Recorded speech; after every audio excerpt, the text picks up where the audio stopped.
Turka shi. Zazzafan cece-kuce ya ɓarke a shafukan sadarwa na zumunta na zamani, wanda suka haɗa da Facebook, Twitter, har ma da Instagram. Masu kallon mu da sauraron mu, wannan cece-kuce na faruwa ne biyo bayan waɗansu raɗe-raɗi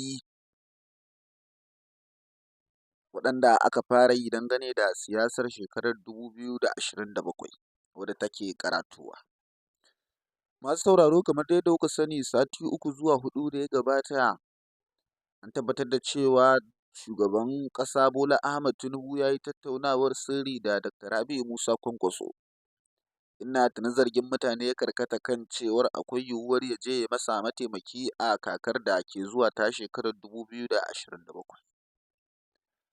Sai dai bayan ɓullowar waɗannan rahotanni, wanda mutane da dama ke ci gaba da zargi kan cewar akwai yiwuwar Dr. Rabi'u Musa Kwankwaso su haɗe kai da Dr. Ebele Goodluck Jonathan, tsohon shugaban ƙasar Najeriya. Wannan rahotanni sun karaɗe gidajen jaridu tun daga na kudancin Najeriya har zuwa arewaci. Masu kallon mu da sauraron mu, an tabbatar da cewa akwai yiwuwar Dr. Rabi'u Musa Kwankwaso su samu fahimtar juna da tsohon shugaban ƙasar Najeriya, wato Goodluck Ebele Jonathan. Masu kallon mu da sauraron mu, a yanzu dai Dr. Goodluck Ebele Jonathan na daga cikin manya-manyan mutane a Najeriya. Sai dai a shekarun da yake mulki ya fuskanci tsangwama musamman ma daga arewacin Najeriya. Ya fuskanci kyara da kuma tsana, wanda a lokacin Janar Muhammadu Buhari shi ma na neman takarar shugabancin Najeriya.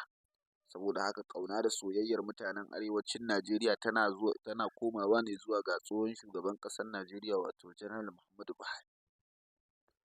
To sai dai bayan da ba su ji daɗin mulkin Buhari ba, a yanzu suna ci gaba da yabon Dr. Goodluck Ebele Jonathan. Wannan ne ke ganin cewar idan dai har za su haɗe kai da shi da madugu uban tafiya Dr. Rabi'u Musa Kwankwaso, to akwai yiwuwar wato ainihin Goodluck Ebele Jonathan ɗin ya ƙara samun dama a karo na biyu a shugabancin Najeriya. To duk da dai ake ta wannan raɗe-raɗi da kuma wato ainihin zargin waɗannan mutane biyu, har yanzu daga kowane ɓangare babu wanda ya ce uffam. Tun daga kan ɓangaren Dr. Rabi'u Musa Kwankwason da kuma ɓangaren Goodluck Ebele Jonathan. Sannan kuma a gefe guda waɗanda suke da wato ainihin kusanci da su ba su ce komai ba. Sai dai ya kamata su fito su tabbatar da wannan zargi ko kuma su ƙaryata shi.